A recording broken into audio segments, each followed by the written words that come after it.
Oh, goodness gracious. We are supposedly live, or will be soon, or something. Oh, hey, we're supposedly live right now. If we are, I just wanted to say I'm a little early because I'm trying to figure this out. What in the world is going on? I made the comment to Craig last week that I would use and take over the C&M show, giving him a day off. I honestly don't know what's going on. Hmm. Hmm. Hmm. Hmm. I think I am on. Man, it would be really helpful for me to figure out whether or not I'm on right now. Da-da-da-da-da-dum. Da-da-da-dum. Da-da-da-dum. Da-da-da-da-da-dum. Da-da-da-dum. Da-da-da-dum. Not showing anyone, which is plausible. I can go ahead and go back to Craig and go, hey, man, just start to let you know, but nobody showed up, so C&M show number 74. Oh, dang. Thank you, Elaine, letting me know that it is showing up. Excellent. So I will start off in 1 minute. And Elaine, thank you so much for helping me with that. And yes, I am now aware that you were one of the two instigators for putting a bunch of gnome stuff in my virtual office. Good morning, Victoria. How are you doing?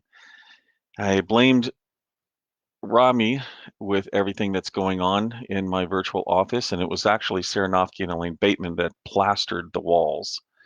Hey, Mickey. Good morning, James. Mick Kloch. I wonder Mike, how do you pronounce that? Hmm.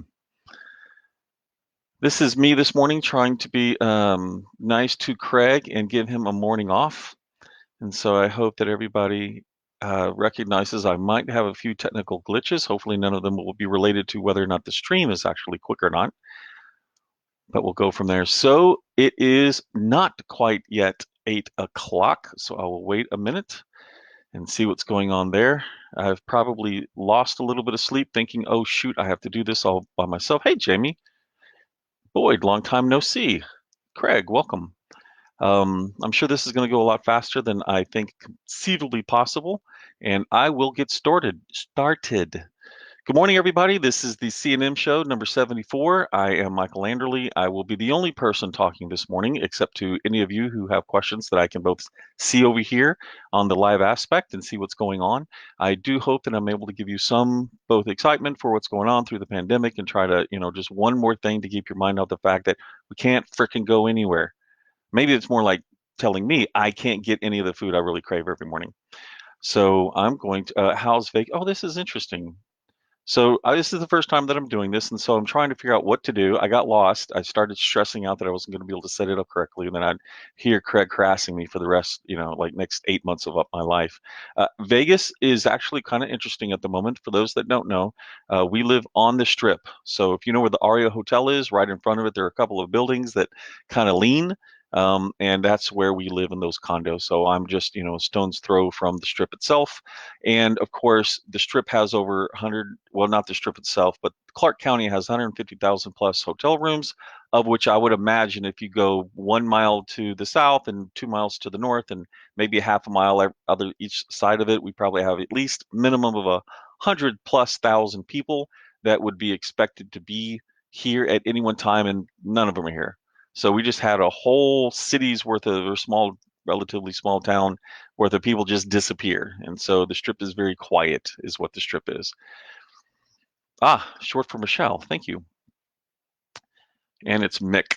So I'm going to move forward a little bit, give everybody an understanding of where or how this got started, this whole 20 books thing. But there's one question I happened to notice in the group the other day that I will speak to, and it talks about the mega books, something that we started at LMBPN in January of last year. I mentioned in Edinburgh, and then apparently it also got mentioned from the stage in Adelaide.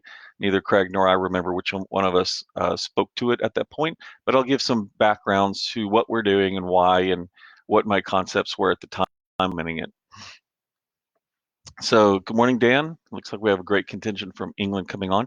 So 20 books to 50K was my effort in order to retire myself and my wife down to Cabo San Lucas. She made fantastic money, actually, in the industry that she was working in, and I was working from home, so I was the stay-at-home adult, stay-at-home parent for our kids at the time. And I noticed after writing and releasing my first two books that I was starting to make around $7 to $8 a day in income, which for me was fantastic because I realized how I could ramp some stuff up.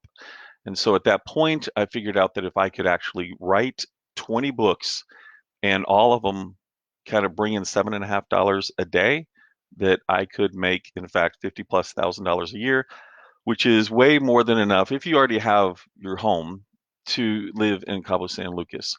And so it had some to do things with taxes, so there's some other financial considerations, but that's the genesis. And it wasn't write 20 books in 1 year or 1 month. And for God's sakes, it's not 20 book or 50 books to 20K. Let's not go there too, as people have done, but it was in order for us to do that. So when I was writing about my fifth book in the Arthurian Gambit, I was talking on the Facebook page for the fans of the series and everything else, and I said, are a few of you interested in authors, becoming an indie author? And four of them did. And so I created this particular group, 20 books to 50K, and I named it that based on what I was doing in Cabo San Lucas. And then I started answering their questions.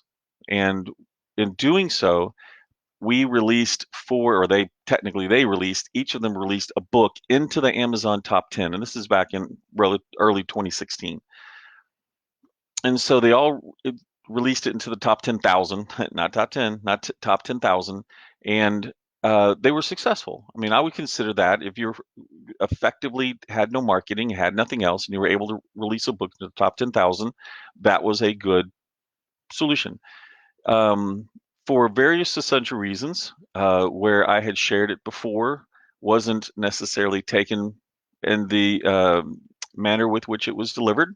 And so I basically said, I'm going to go create this book or this group, or I have this group technically, on Facebook. And if anyone would like to join me, please do, because we already had four. I figured I could personally help 8 people. Well, we went to 80 almost right away over that weekend. It was just way too many. And it happened to be the same weekend in which I was in Austin at the oh so SPP guys, so Johnny, Sean, and Dave, and it was their first Smarter Artist. And so when I was there, I was meeting Kevin Tumlinson, I was meeting um, Mark Lefebvre. I was meeting some other people who actually had knowledge, more so knowledge than mine, especially wide knowledge, because I had none of that at the time. And so I was asking them, hey, would you please kind of join this group, because there's going to be questions and I'm not going to know how to answer them. And I'd love it if I could just point them toward you guys. And so that's how 20 books to 50K actually got started, with an integrated aspect of the indie sphere. And we had moved it to a few thousand that July. I went down to Austin. I did a presentation, which has probably become, if people know about it, one of the biggest things that happened to 20 books. And what happened is, in that particular presentation, it was behind a firewall, it was behind a paywall. Well, at the end of that year, the gentleman who did it released it public, and we had a fan, I believe, down, I want to say in Australia, but I keep forgetting if she's Australian. Anyway, she really pushed it, and the next thing you know, we were at 2,000 by the time this video came out, and then we were at 4,000 within a couple of weeks, and then we were at 8,000, just a month later. And so we really grew pretty rapidly, and we're going to be celebrating 40,000 members here relatively soon, of which I'm going to be giving away a fair amount of prizes during that time, just to kind of celebrate, all of the benefits and all of the really nice things that people have been doing to help each other in this area. So thank you, Smarter Starter. Hey, Boyd, which is where I met Boyd Craven, as a matter of fact, because even as ignorant as I was about the whole industry, I understood that a BookBub ad, especially back in 2016, was something that could really kick your opportunities forward. Well, I was sitting next to Boyd Craven, well, technically across the aisle, and he had one. So the whole time that people on stage were giving us incredible advice, Boyd was actually paying attention to his computer to get his updated sales. So that was quite funny. And yeah, essay. Yeah, I got smarter artists, but what about the three? What Shawnee, John, and Dave? What the hell? I forget what they're. Oh, there we go with that. I forget what they are. I keep thinking of Mark Dawson's self-publishing formula. SPP, self-publishing podcast. There we go. That's what they were on at the time. And so, moving forward, there were some different things that had happened in time, both here to 20 books to 50K, as well as LMBPN, which is my publishing company. Yeah, please put your name in it. That would be fantastic. So it's been a wild ride since then. LMBPN has grown from just me as the single author to now we send royalties to over 50 individuals. So it's grown quite large. We have about 740 titles. At the moment, we do anywhere from on the very low end, 18 titles to 30, an occasional, real spike in the 20 to 30 range. And that's if and if you assume that a typical book is 60K, we might be up in the 30 to 35 range, but we do these mega books. So that reduces our title count, which has been fairly beneficial. Yes, yeah, Jamie was there at the same time he was tracking his rank. We could just all pile on to Boyd Craven in that first experience of meeting him during that book club. Um, and so it's been a blast the last going on, well, it'll be 5 years this November 2nd is when I released my very first book. Started with some collaborators in December, releasing books in December of 2016. And then, we went from my books to plus collaborators. We were probably in the 80 book range, 90 book range in 2017. And then we went up. And then at the beginning of 2018, I made a decision for my company that we needed to go after something, go for the moon. And so I'd set that we would release 400 titles in 2019. That was the goal. And remember, this is at the beginning of 2018. And part of the reason for setting such a high amount was I needed to stress the infrastructure of LMVPN. I accomplished the goal of stressing it. I accomplished the goal of stressing us the hell out. And so we, as we're ramping up to hit 400, that made 2018, 100 and something books. So we actually capitalized on that fairly well. So we were getting close to 300 books, 250 books in 2018 by the time of that one. So we had already grown quite handedly. 2019 comes around and we did not hit because let's get to the end of the story. We did not hit 400 titles. We had opportunities to do so, but the goal was to really push what could we do. And so we did about 330 titles, I think, last year. And that was the 2-year plan is to really push it. Now, in doing so and going after the goal of 400 titles, and by the way, we've presently right around 740 titles. We're also at 220 audiobooks that LMBPN has produced, and then we're getting close to 150 licensed audiobooks that are getting published by um, other publishers such as Dreamscape, such as Tantor, such as Podium, such as Recorded Books. And so we're really capable of moving forward now in 2020, which hold the ears of anyone too young around there. It has been called the year of unfucking ourselves. I should know this because I coined it, not the way that Craig, which is where he classified it as the year of Michael unfucking himself. Um, he always seems to personalize this, and I always have to go back and ask him about that. So 2020 has been us actually taking all of our efforts and finding out the best solutions for them. I've mentioned on stage before some of the tools that we use in the company that we've used for a while, and I think have become pretty rote in the industry now, related to like Slack for your bigger group or anything like that. And we're testing a lot of other technologies to facilitate the communication within the group itself. Successful genre. I'm not sure what Please New Wallet. Oh, your name. There we go. This most successful genre for us is urban fantasy. And the reason for that is urban fantasy is actually one of the biggest genres that we tend to fold into. We'll probably go into mystery thriller sometime, which is the second of the big ones. The two big ones are actually romance, and then you got, mystery thriller. Romance tried our hand at that. 2 years ago, spent about $20,000 on a 4-book series having to relate it to with it was reverse harem to a degree, but I didn't like all of the tropes in reverse harem, so I tweaked it some. Not really a good solution, by the way, tweaking tropes that work. But tried it, so lost effectively $20,000 plus that year. So then in 2019, tried to go out and go after the smaller market with a partner, and just our side. So they lost it as well, but just our side, we lost $40,000 in 2019. A romance made the decision as we came to the end of the year not to go after romance, so that I could make $80,000 this year by not doing romance. So that's the point that we're going for. Um, sorry, Vicky. Um, Related to the children and stuff, I figured they were nearby. My bad on that. So I'll try to do a little bit better. So that is the romance. But going back to urban fantasy, female-led is typical for us on that. We do have male-led urban fantasy, but in general, the female-led does better. Our Brownstone has been very successful, male-led, and Brownstone it's himself as a character came out of some work with a couple of ladies we call the Double Ds, Diana Doreen.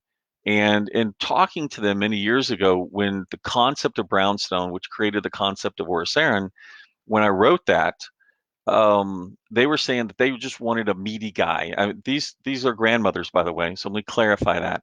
So any conversations I had with them were with a couple of ladies who didn't have any F's to give.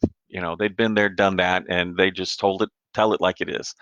And so they wanted a meaty guy. They didn't want some lean guy with the swimmer's bill. They wanted someone where, and I am quoting this effectively, maybe not word for word, they could grab their hands and hold on to. So so there we go. And moving toward the future, um, I had noticed that when we did a for free day, so we did a couple of free days. One of those free days, it just so happened that that particular book was listed in the urban fantasy, the sci-fi, and the paranormal or the horror genres. So they're probably in some subgenres. And it was interesting because for the same book ranking, that book was quote number one in horror, something like number 3 or 4 in science fiction, and number 7 in urban fantasy, which for myself, I expected that to mean just the size of the was bigger, the competition was bigger, and so urban fantasy kind of ranked much better. And I've seen some charts since then to suggest that as well. Do I have any clean reads? Define clean. I mean, we don't really put, at least for the term Michael Anderle, we don't put anything that's open door, but I have a disposition, as Vicky had mentioned, a disposition toward cussing. I try not to, and in fact, I actually think I've probably written too many because I'm like, I tend to shy away from them just because it feels like I'm writing the same stuff now. Um, the etheric adventures or etheric academy books possibly would fall under that, if you will. The Opus X, we tried to stay away from them. A few of them got slipped in the last audiobook, and we're trying to pull the future ones back out. But in general, the Opus books, from being a large one, try not to.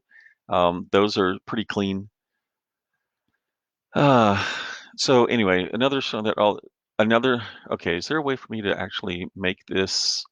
Nope. I don't know how Craig does this offhand. So the question is, another strong indie author told me that although the Financial Times reported a bad year for publishing industry, the figures they had were mostly from the mainstream publishing houses, and that indie authors are doing well. Has this been your impression?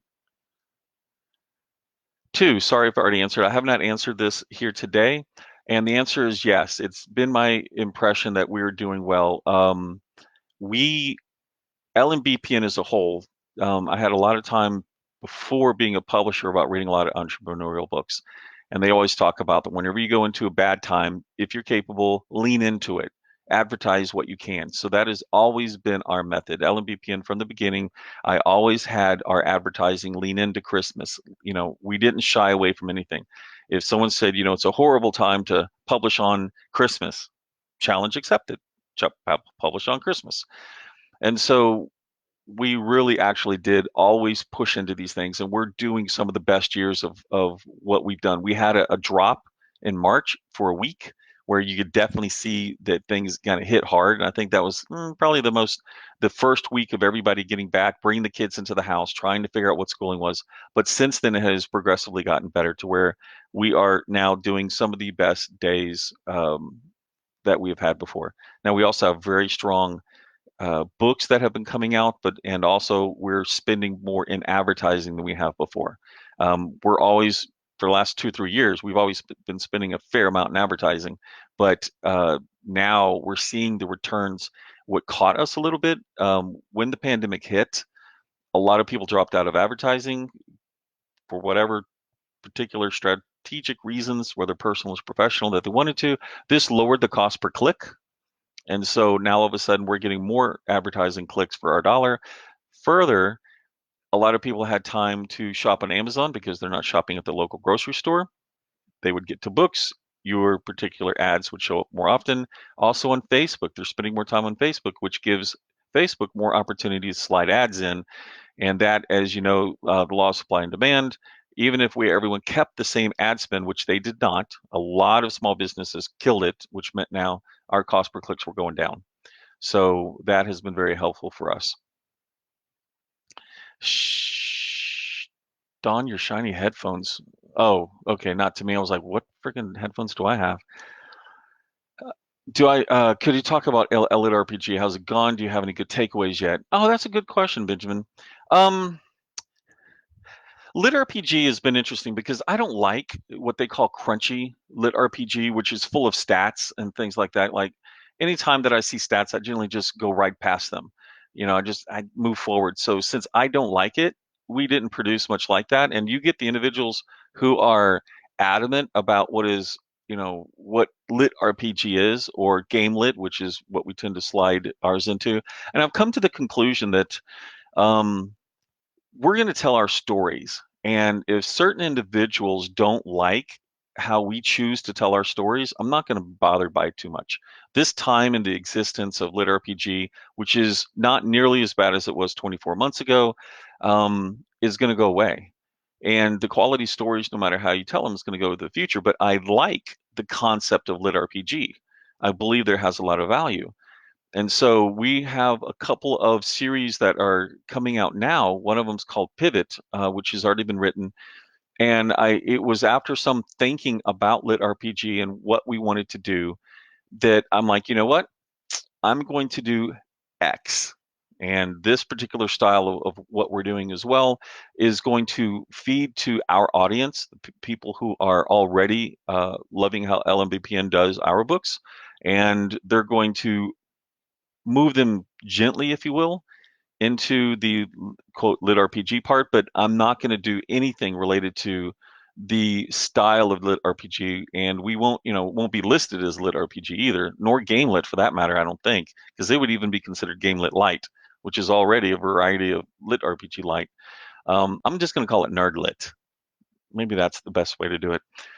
So it's neither of those. But it is actually talking more about the people themselves that are a part of what's going on, and less about trying to maximize any particular stat for any particular reason, but understand what the world comes to if we introduce the technology that's behind what most lit RPG books are about. How is OpusX doing? OpusX itself is doing well from the standpoint of we're moving forward. We knew it was going to be difficult. We do pre-orders, and pre-orders in the hundreds, not the thousands that some of our stuff gets when we release them on Amazon. Going wide, it's been incredibly beneficial from a standpoint of who in the world can we talk to, related to just the indie companies that work with us or any other companies that work with us. When we're Amazon only, uh, that tends to shut down a lot of conversations. For instance, here's a couple of easy ones. If you were to be talking with Kinga Genetics over at Publish Drive, or Kevin or Mark over at Draft to Digital, well, there's not a lot that we're going to interact at a business to business level, notwithstanding the benefits that things like, well, Draft to Digital will give you, even if you don't use their service. So from that perspective, it's doing everything I want it to do. From the standpoint of the audio, we're getting a lot of people in the audio side, reaching out to us and talking about how much they love, and that's Dreamscape.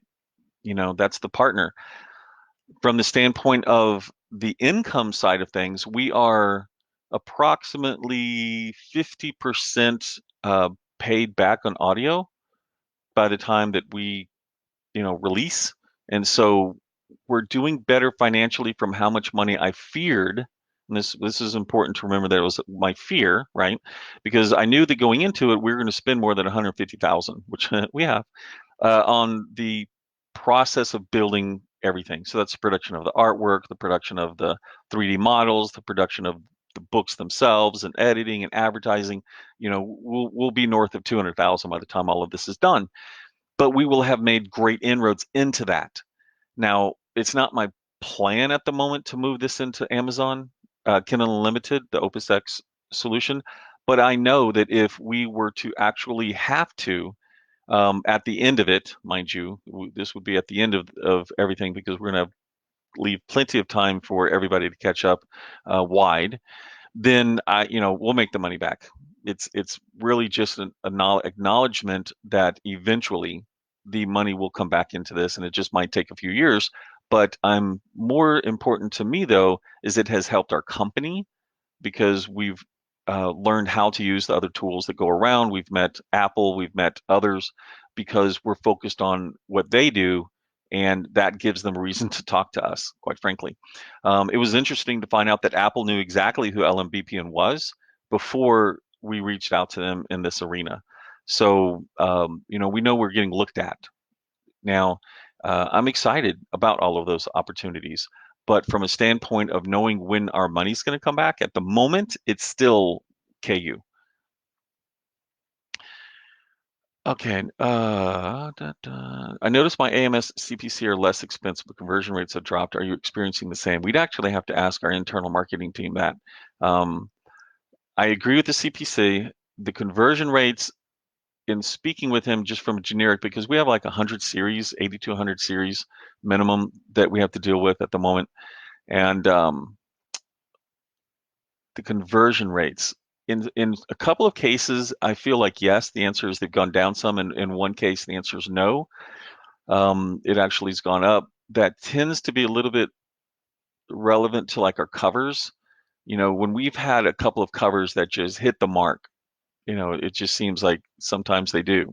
You're not exactly sure why. Steel Dragon #1 would be a good example of one that, I thought was a solid cover, but it really resonated with a lot of people. You're going to find your conversion rates doing it. And so I'm assuming you're talking book ones, because your conversion rates are going to go down for book 2, 3, 4, 5 anyway, should you be advertising those books. But your book one should be, work going up. Struggle with reaching lit RPG game lit target market audience on Facebook. Any advice? I don't know who you can target except for perhaps a few different authors. I would probably understand what niche is it besides lit RPG. Is it going into your typical Western European um, fantasy mold? If it is, then go after the ones that are there. I just saw some interesting research last night. Epic fantasy and urban fantasy. It's always been my belief, not my accurate belief apparently, but my belief that those two, the overlap between those two wasn't that big. In fact, even our advertising seemed to suggest it's not that big. But last night we're using a research tool, and across 6 or 8 thousand individuals who loved both of them, it was massive. It was a massive overlap between just fantasy and the two subgenres. Just comparing them was really interesting. So I would probably try to find out what is the second genre that you can advertise into, and then mention the lit RPG aspect of it. Obviously, there are two huge Facebook groups, and the only one, but getting into them is difficult because there's a lot of politics, and I don't play politics. So, um, I don't really mess with it from that respect. Just want to support everybody who loves to read. I don't care about the little stuff that's going on in the background. Okay, what is your opinion for the potential readership of sci-fi fantasy book written from the villain's perspective? Probably the same as it would be for having demons as a part of your covers. So we put out this series called Protected by the Damned a couple of years ago, and we talk about what is America in this case, which is where 70 something percent of our income comes from, depending on the series. It's usually around 78% is America for us. Um, but we still have a very Puritan ethos, even if everybody says, "Hey, I only go to church on Easter's and Christmas," and that is that it's almost like they push away from the quote demon side of things. People in general want heroes. They don't want villains. I mean, the villain does go to a subset. It's interesting. It's something nice for a change of pace. But generally speaking, they want to root for the good guys. So you're going to see, like we did, at least a 30% drop of your audience probably.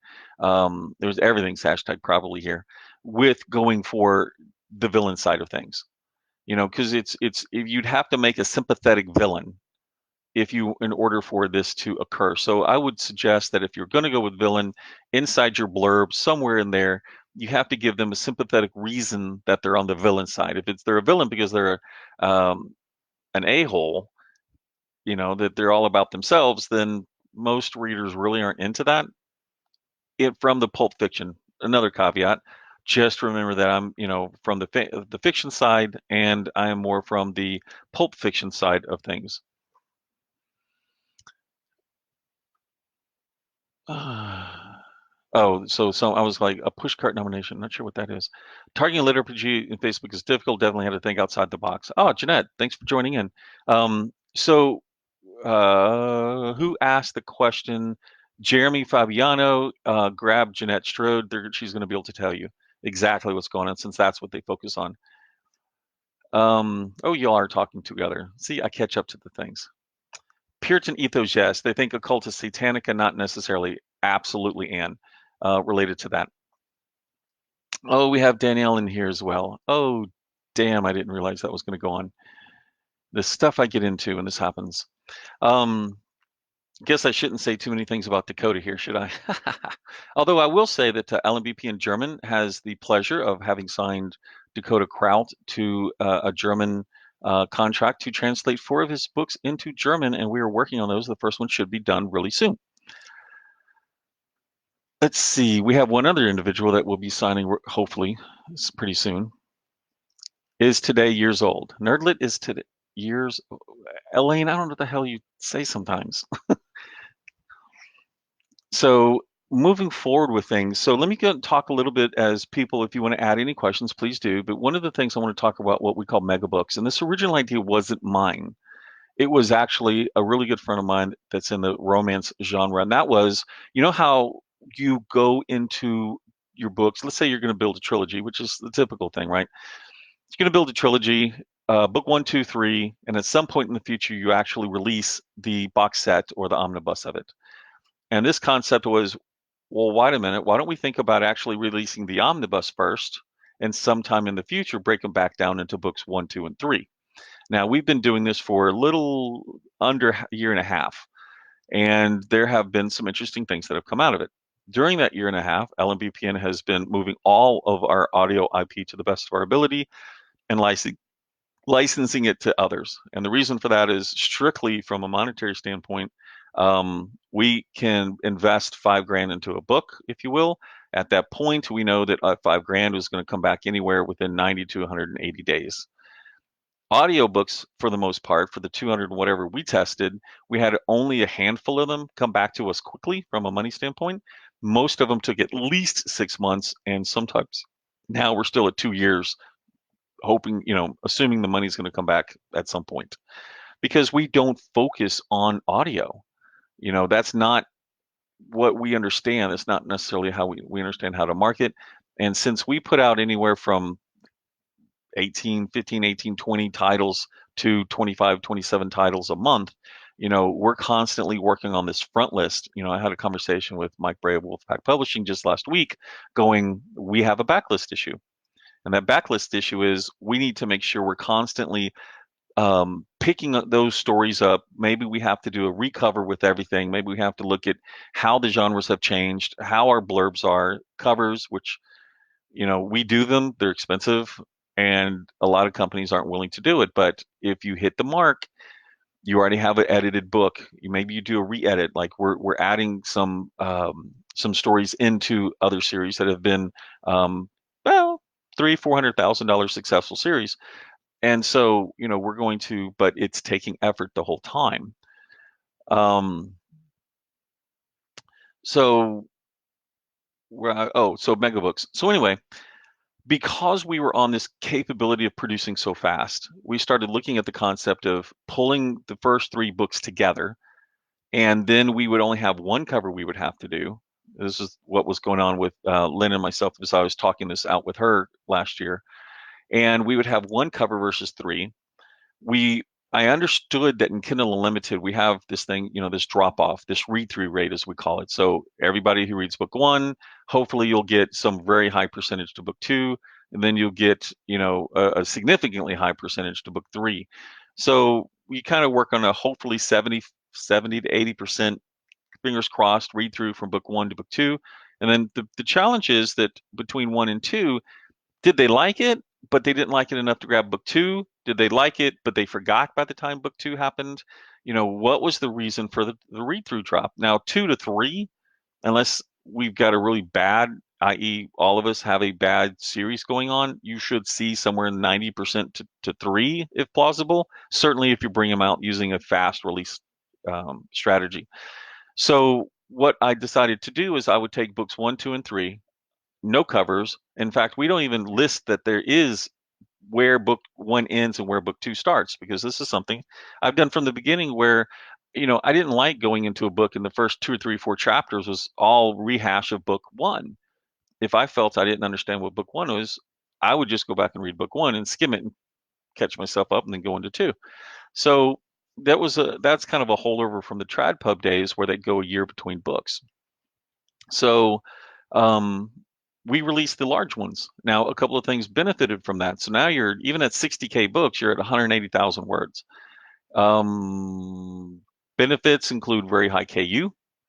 You can advertise one book and make money off of it, provided that it's a KU kind of income opportunity. We don't actually sell it for $6.99 or $7.99 typically. We still sell it for $4.99. And it holds to the calendar a lot better. And then we didn't split them apart for the most part. We thought we were, and we've got a few that we're testing now. But what happened is the relationships with the audio companies, they came in and grabbed the licenses of the mega books, and the question is whether or not us breaking them apart would cause sales issues for them. And so we're very hesitant to do that because we don't want to screw over our partners. And so we're looking into that now. A couple of the books we have are not mega books, and we're able to start breaking them out. So we're doing that. But that's where the mega book concept came up a year and a half ago, and I had decided that if I had 180,000 words and I released it on the last day of the month and we did pre-orders, that I would get all of my pre-order money in month A when we released on the last day of the month. So I would get that money only 60 days later. And then it would allow me the opportunity to do our best to get a Kindle bonus from the first of the month to the end of the month because we had released it on the day before. So we do pre-orders. That allows us to get the money on the last day of the month.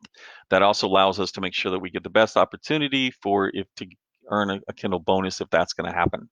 So those were some of the things that are going on.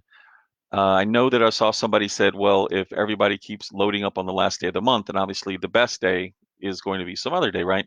Well, remember that if we're all loading on the last day of the month and we're all loading 180,000 word books, what is that going to do? So just be aware of that, that you should probably market to the best of your ability and don't be afraid. It's a very fractured group of customers that we have. Everybody's got a chance to get customers. Now, you might not get a chance to get their customers, but that doesn't mean that there aren't plenty more just kind of going from somewhere, hoping maybe to find your books and your stories and the way you tell it. So, Let's see. Rayleigh. Actually, it depends. When I see Rayleigh Hurt, I never know if it's the husband or the wife. So, pushcart is a short story word. Replying, thank you. Today's years old just means you just coined a new word. Thank you. We actually have, if you look at Nerdlit, I think I already have the group. In fact, since we haven't done anything with it, if anyone wants to go join three members. Wait, is this us? Personalize your group.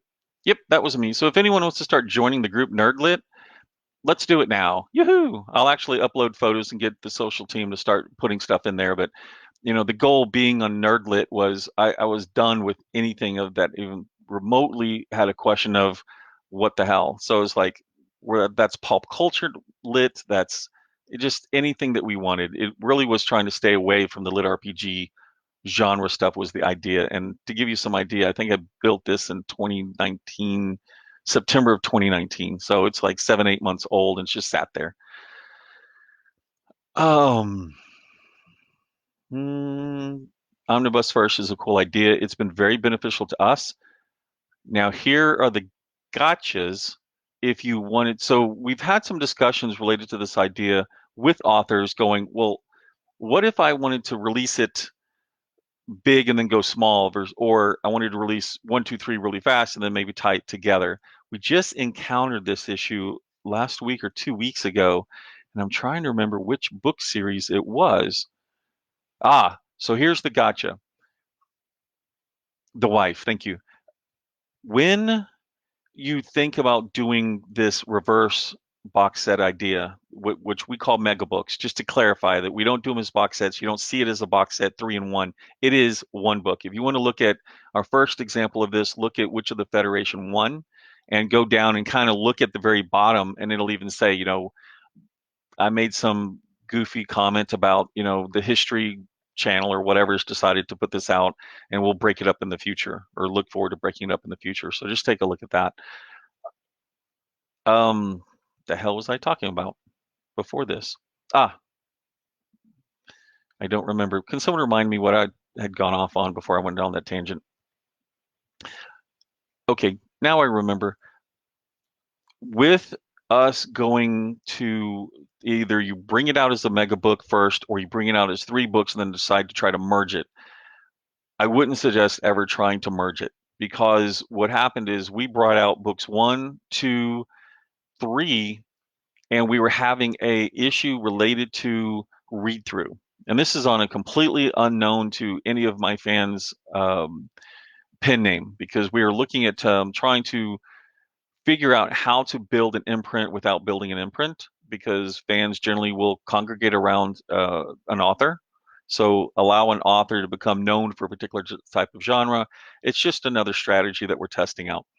That particular book, though, was almost like a stream of consciousness story. It didn't have a big bad that was killed in um, every book in the series, thus getting to the bigger bad over the arc.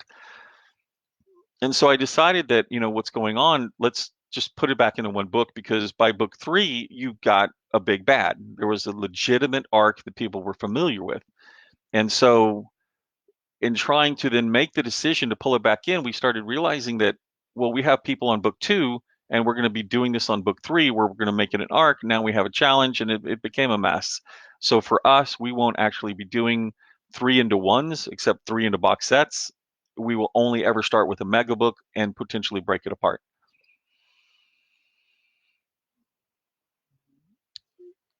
Hmm. Okay, I'm not sure what soul trading means, Mark Dady. Um, Hi from London. We met briefly at SPS Live in March before the world shut down. Go London. When should we? Yeah, London.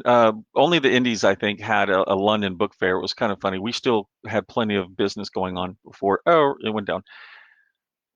When should an indie author switch from soul trading to forming their own company? I'm currently 6 books at 20,000 last 12 months and soul trading in the UK. Soul trading. Can someone help me with that, Queen's English? 7th book coming in June.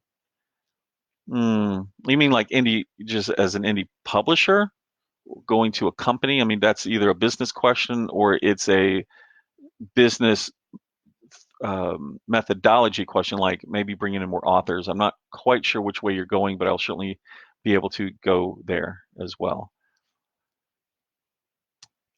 What were the guts? Yeah, thank you. The epilogues. Oh, are you talking? Man, I have no idea if y'all are talking to each other or not. And this is fantastic because I get to see everybody's name. I mean, I'm not even seeing any. I'm not seeing any non-names on here, so this is fantastic. So we're at 45 minutes. We have about 15 minutes before I have to jump to my next conference call. Um, I'd love to answer any questions if you have it. Otherwise, I'll just meander here for a minute, I suppose. Okay, thank you. Going from a single to a company. If it's from a business perspective, it's certainly related to England. If you wanted to reach out to someone who's done it recently, maybe Daniel Wilcox, who I know has gone to, and I think there's been a tax advantage for him. He hopefully won't kill me for mentioning him in this way, but I know that he's done it.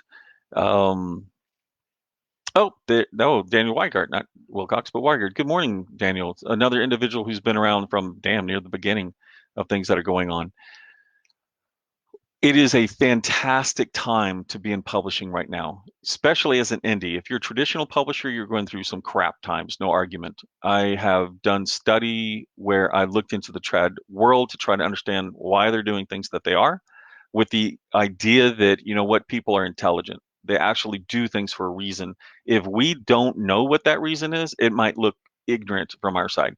Now, they might be trapped into a particular methodology that's bringing them down, but that was the whole horse buggy cart, going to an automobile issue back before. You might have individuals making 150, 200, $300,000, which is a drain on your income because they've been around a while. Well, in indie, we don't have that. Only the authors tend to be making that money. So they have some massive overhead in cases. The whole concept behind the bookstore methodology of distribution. So the trad pub publisher has to buy all the paper. They have to then do a lot of transfer. Then they have to do storage. Then they go to warehousing. Perhaps they go straight to warehousing. And in the end of that, you generally are giving away 60% of the cover price of the book before anything happens. The bookstore itself is wanting anywhere from 45 to 53% of the cover price. And then you have distributions wanting another 10 to 15% of the price. And so you don't make as much money as it would seem like. Now you can make good money, but when people ham fat, when they really hit the publishers, I think they're not looking at all of the money. And then you have the bookstores going, we're not making as much money either. But the bookstores have the ability to give back the books and get a substantial cut of what they paid for. That comes back from the 1930s, here in America at least. This isn't how it works over in Europe as far as I know. So the bookstores are going to have a challenge. Um, they have certainly a large congruent customer base who loves to come in and get that experience. But for instance, we are working on things where our intention is to go out to the fans and everybody else and do large print runs, if you will, straight to the fans. So something that we're working on is, what ways have you found to increase your writing speed and keep focus? Been having a hard time getting words down. I'd be interested to know, Craig, what your writing speed has been, because I found myself having a really difficult time around book 8 of the Cortherian Gambit. It was only because I realized that I was on this train of success with Cortherian Gambit, and that if I got off, there's a really good chance I wasn't getting back on. So it took me a few weeks. Part of the answer for me at that time was recreating or modifying the story in such a way that I was excited to tell it. I did try dictation at that time, and I found out I could dictate people talking, but I couldn't dictate speech, or excuse me, I couldn't dictate action. So that was a challenge for me. Some of it was just getting my butt to put in, what is it I wanted? Because once I was getting there, I had a goal. In fact, because of Boyd Craven, I had a goal of making 100,000 in a month. I really didn't seriously consider that until he just threw it out there one time, and Lindsay Broker was at the same table with me at the summit. And so I got a chance to meet these people who are really there, and they helped encourage me. Maybe they didn't know it to this day. They might not know it, but maybe they know it now, to do that. So for me, it's usually my goals. I've always been very straightforward that I wanted to have stories that the fans wanted to reread, which to me is a level of characterization and quality, and I wanted to make money. That was it. So those are the things that have driven me since then. Now, we're a very giving company, both everything that we give related to the knowledge, but you'll notice that for me, myself, I'm not a nonfiction guy. I don't want to be a part of it. And it's not that I don't appreciate the nonfiction. I buy it myself, but I don't want to feel like at 1 o'clock in the morning, if someone is taking a course that I put out or something, that I would feel an obligation to say, well, they paid a large amount of money and I need to help them figure out this problem. Because of it, that's just not me. So I'd rather give it away, and there's no obligation to wake up at 1 o'clock in the morning. Um, what happened to the special? Yes. Oh, you know what? That was Craig, Hal J. Green. Craig does this thing where I can't tell him shit because he'll extrapolate and then put me. Uh, I really do get the raw end of the deal with him. That's just his intelligence going way too far. The man's, the man is off the charts with his intelligence. So I get in so much trouble because of him.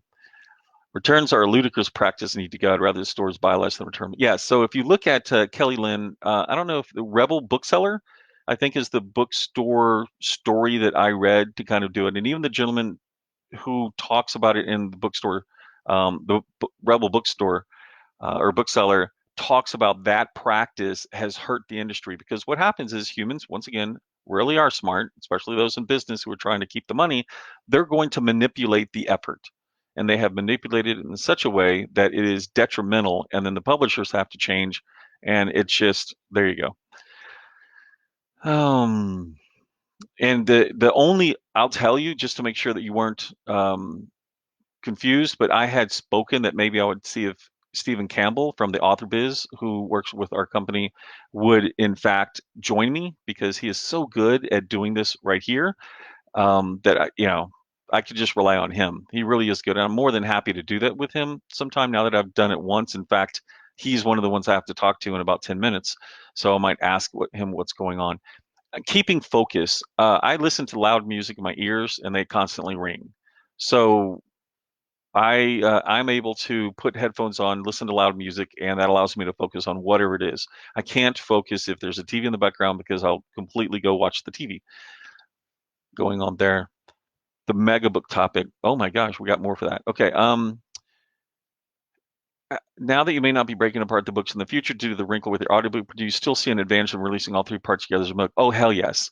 In fact, Pivot is been designed to be a three-part story in one book that we may never release in order, and therefore it will feel like if we never break them back apart into their constituent books, it will feel like we have almost a trilogy inside of a book inside of a series, if that makes any sense. So we have Pivot 1, which will be coming out, and it's actually three stories in one. But then we have Pivot 2, which is three stories in one within a series. So I'm not sure exactly what's going to go on with that because I built Pivot for myself. Telling a story about where technology is and how those in society, specifically the government, might not want it to happen because we have um, just powerful groups that don't want to see their own infrastructure put down in business. And specifically in first of Pivot, it has to do with the medical establishment. The medical who would like, hey, if you actually do this thing that we talk about in Pivot, we're not going to be able to charge this many thousands of dollars a day in medical expenses. So we need to get this the hell out of here. Not disregarding the fact that it would be beneficial to society if it did happen. And so I was playing on that along with the fact of using some of the tropes of game lit and stuff. I talked Steve Jessica. This is talking about Stephen Campbell's author biz that you really loved it. I do too. I know that he does something called behind the scenes for LMBPN, and if you would like to talk to him, just look up Stephen Campbell here in Facebook. He'll reply to you. I don't know that he'll start it again because it took so much of his time, and other additional author biz podcasts came up, and I think he feels like they're certainly handling the market. But yeah, I do too. I mean, I just Author Biz was my favorite podcast bar none, um, and probably still is, even though I get to speak to the man every day or any day that I want to. He disappears. He goes and does stuff. So it is 8:52. Got a few more questions that I can go to and move forward from there. I would exhort you that this is a great time to be in. I would exhort you that um, it's just never been a better time to be a publisher. If you want to grow large, you can. What I've learned where we are right now, that you have to start looking at your company as a financial company almost, where what you're investing is in product. And I'm not trying to make it any less than amazing stories, but you have to get out of that argument and that mindset and get into the mindset of what are we building? How are we financing? What is the interest? What is the throughput? What is our return? What is all of these things that I'll probably come together and do some sort of publishing get together. That's not going to be a nonprofit 20 books event because the discussions at that level are definitely would be worth it. But it would be other things that we do from the publishing perspective. We engaged with um, oh, it's almost like I can see their name. Publish Drive. Thank you. Publish Drive. We engaged with to create Abacus out of something that was back last year. We use Abacus. We pay a lot of money each month for Abacus in order to simplify the accounting for a company of our size. You know, we have a CPA company that now I don't know if these individuals, but one of them's, you know, one couple, New York Times bestsellers, sold well over, 10 million books on the trad side, well over. And they are moving to our CPA here in Vegas. A couple of six-figure and one seven-figure authors moving to them as well. And it's something that Abacus, we're just able to print out. This is what everybody is owed here, and then they go pay everybody. So it's just streamlining our efforts to make that easier on me because if, depending on where in the world we are at any one particular moment, it's really hard sometimes to make sure that I hit the 3 o'clock p.m. deadline here in California if I'm asleep. And so I have to stay up late or do whatever once the numbers come in, because generally speaking, the numbers all get handled between 3 and 9 a.m. here in my area of the country. But if I'm in another part of the world, it screws things up and then it makes it a little stressful. Renee, the answer is on the accept submissions. We do have a submissions page. It's not presently open at the moment, but you can actually jump on the list. Our intention is to eventually do it. Our problem is we're still trying to catch up and streamline all of this stuff that happened in 2019. And we're getting better, but we're not there yet. This train is continuing to go with the brakes off. So that's part of the answer to that. Are we doing any changes, Liv, to COVID? We have done some specials. I chose not to call them COVID specials. I chose to call them spring specials because I thought this is just me personally, I thought the COVID had enough focus. And so we chose to say spring specials to make sure that, people got stuff or different things that we do socially. We're not mentioning it as much, if you will, as others may have. Yes, Steve does on the Taylor Steve show. He's a big mystery guy. One moment. I sat down as this thing was starting to go live and realized I have no water. Thing to learn for next time. Thank you, everybody. It is 8:56. I hope I caught your questions. I had a lot of fun doing this, really did. I was very stressed thinking that, I was going to have a problem and just kind of freeze up. But I did have a really good time. I'm thankful that Craig stepped away because, he does need from time to time to be told, hey, go do this, go do something. And I'm glad he took me up on it. I'm Next time, hopefully, I won't have a 9 o'clock so that I have to do this at 8 o'clock. I do like my beauty sleep. I need it. Going forward, I believe that the industry is doing well.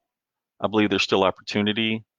There are going to be people who headed out of the park because they hit something like a 50 Shades of Gray where it was a built-up demand and they happened to be the first one to hit that oil well.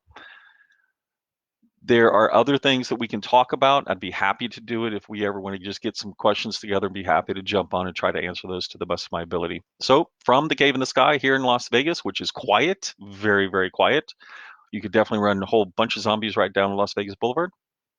I hope you guys have a great afternoon. And for you folks over in England, I hope you guys have a great evening. And for those in Australia, probably sleeping for all I know. Talk to everybody. Take care.